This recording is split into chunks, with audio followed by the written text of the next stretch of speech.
all of those feelings you have, and they're legitimate feelings, and of course you have them, and momentum is taking them there, but you can't get to where you want to be by addressing those feelings. You just can't get there. You could just poke around. We could write 400 processes around those feelings, and you just pretty much stay right there. Ask your question again. Okay, so the question is, how do you find balance without, around, let's say financially, for example, without feeling that you have to deprive yourself or experience struggle or effort? First of all, feeling like you have to deprive yourself is as far out of balance as not feeling like you have enough money. Satisfied, and then there's deprivation. Satisfied, and then there's sacrifice. None of that works. Now ask another question. Well, how do I not feel those feelings? Well, take a nap, and when you wake up, try to think a thought that doesn't feel like that. Use the power of your mind, use the discipline of your mind to reach for satisfaction instead of going into those lazy thoughts that you've thought your whole life.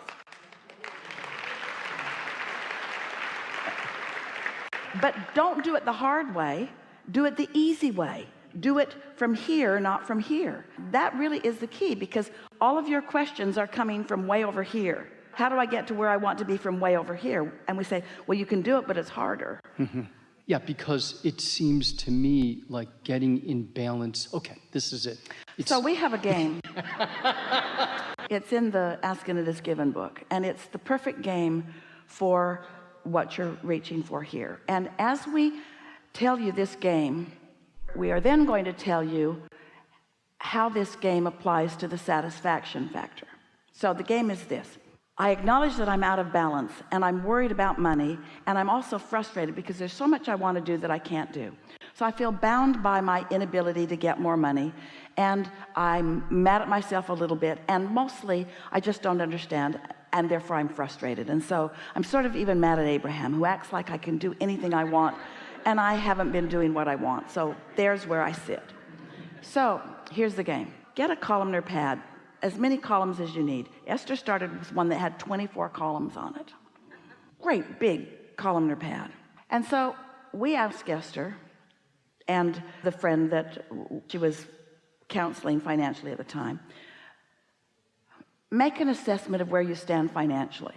And so we asked the question, what is the payment that you make that is the biggest every month? And this person said house payment. So I had them write house payment and wrote what the amount of the payment was. What's next? Car payment. What's next? Insurance payment. What's next? Credit card payment. What's next? Credit card payment. What's next? Credit card payment. What's next? Credit card payment. What's next? Credit card payment. What's next? Credit card payment. What's next? Credit card payment. What's next? Credit card payment. What's next? Utility. What's next? Water. What's next? Telephone. What's next? And so they pretty much filled up 24 columns on the columnar pad. And then we said, write this statement across the top. These are my commitments to the financial world. I've made these commitments, and I intend to do my best to make all of these payments every month, and in some cases do twice as much as I said I would. So we said, write that, and they did. And then we said, what is on the far right column? What's the smallest column? It was a bicycle that they had purchased from Montgomery Ward, and the bicycle payment was $14 a month. So we said, do you think that you could pay all of these? And they said, no, I can't pay them all. We said, can you pay the minimum payments on all of them? They said, no. And we said, which one of these would cause you the least trouble if you didn't pay it? And they said, that credit card and that credit card and that credit card, because they seem to like me to get my balance high. So they'll just charge me extra interest, but no terrible repercussion will come. So I said, all right, we would encourage you to write 2 checks to Montgomery Ward, make 2 bicycle payments. And they said, that seems weird. Why would I do that when I can't do that? And we said, because you can't do that anyway. But you can find $14 over there. So just do it. And when you do it, say to yourself, I did twice as much as I said I would. And then we said, way back then, feel the satisfaction of that. I did twice as much as I said I would. And we said, play this game and watch what happens. So they played the game, and here's what happened. A little more money came. They made a little more payments. But the big thing that happened was, instead of going to the mailbox with trepidation and fear, instead of stacking up the bills and not wanting to open them, within a very short time, it became a game. It became a game of satisfaction.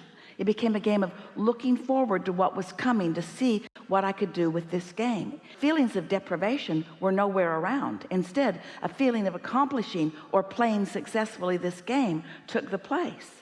And so many people at that time began playing that game. It was 10 years ago.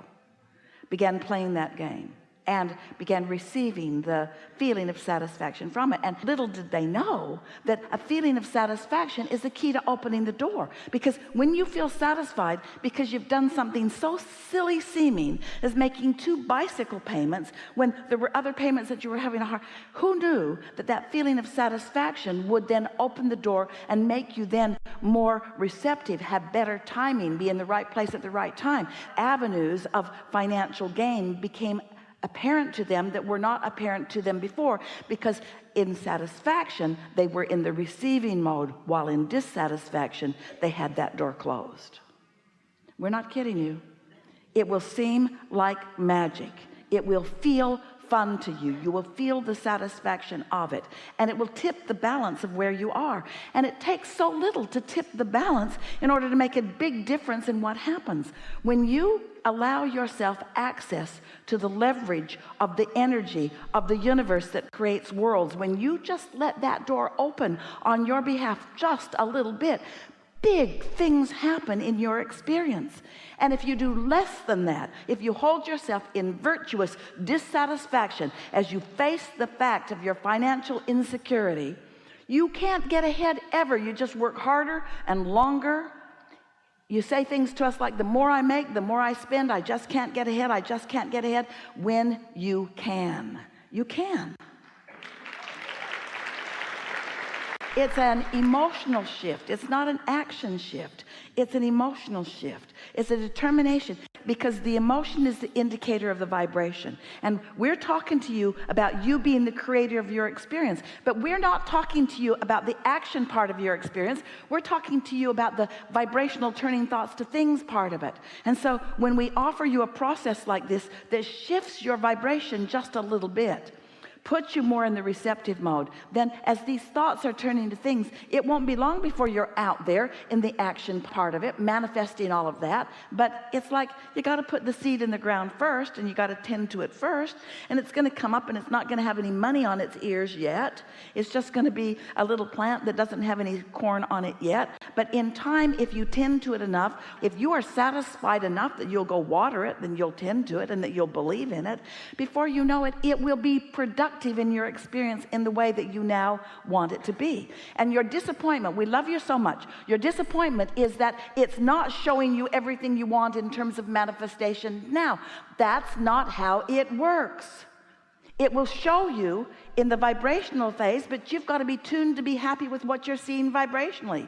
You've got to be happy with the feeling, not need the money before you're happy. You got to be happy with the feeling. You got to be happy that you can be satisfied. And then you begin to notice that a balanced budget is both money in and money out. It's what's coming in, for sure it is, and more will come, but it's also what's going out. And so many people are spending money because they think that's the way to satisfaction.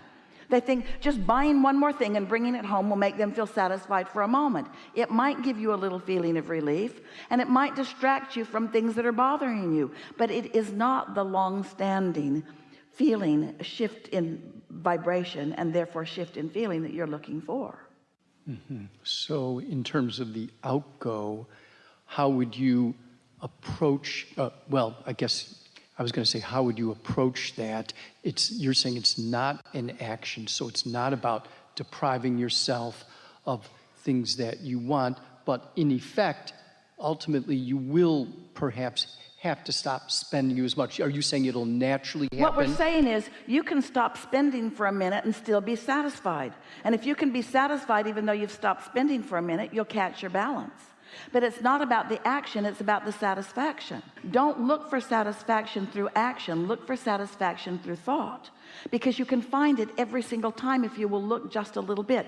Esther was on an airplane. She got up at 4 o'clock in the morning. She got into her car. She drove through heavy traffic. Interstate 10 has been under construction. It took an hour and 15 minutes to get to the airport. When she got to the airport, it was raining. She did not have an umbrella.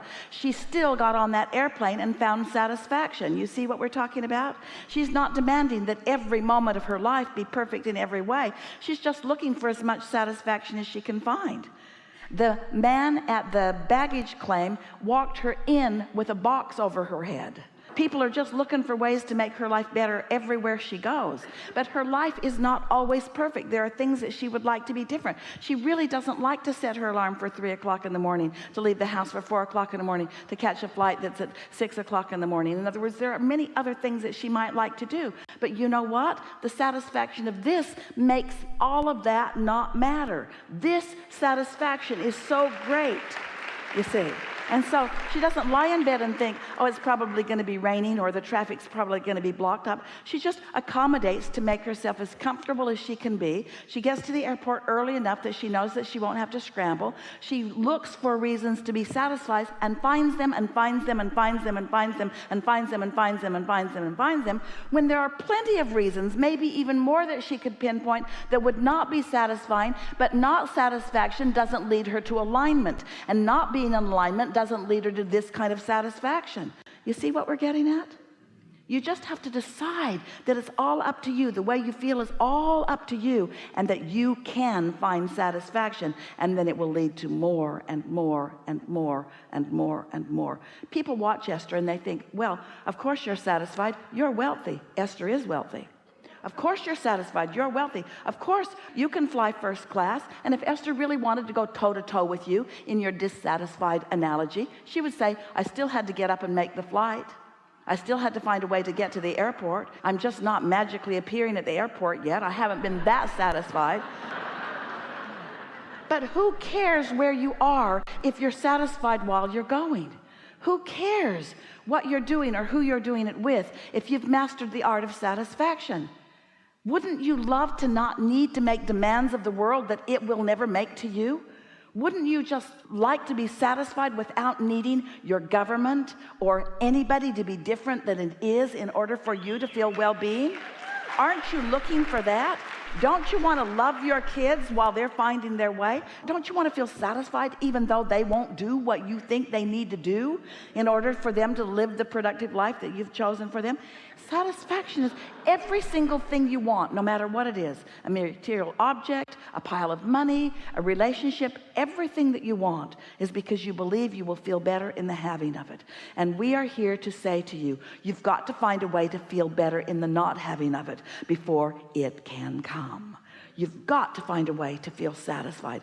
Otherwise, the big stuff will never come to you. It will just be the mediocre stuff that other people who are playing the game of mediocrity are getting. It'll just be who's the biggest, who's the meanest, who can shove the hardest, who can push the most, who can drag the biggest pile over to their place.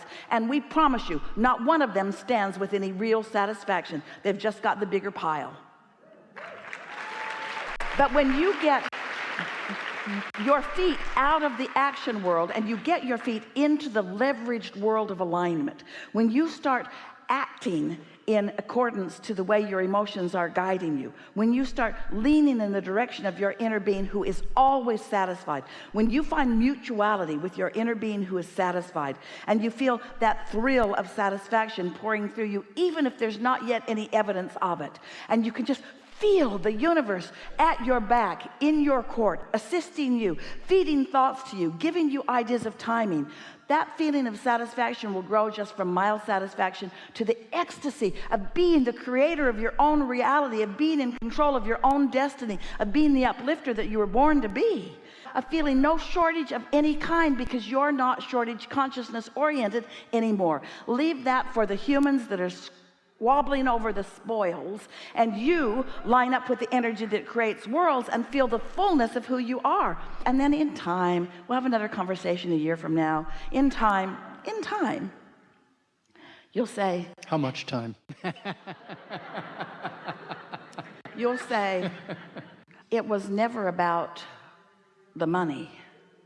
It was always about the way I feel. But now I've got so much money, I don't know what to do with it. It was never about the money, but boy, is the money everywhere around me. It was always about the satisfaction. And I learned to find it. I learned to find it anyway.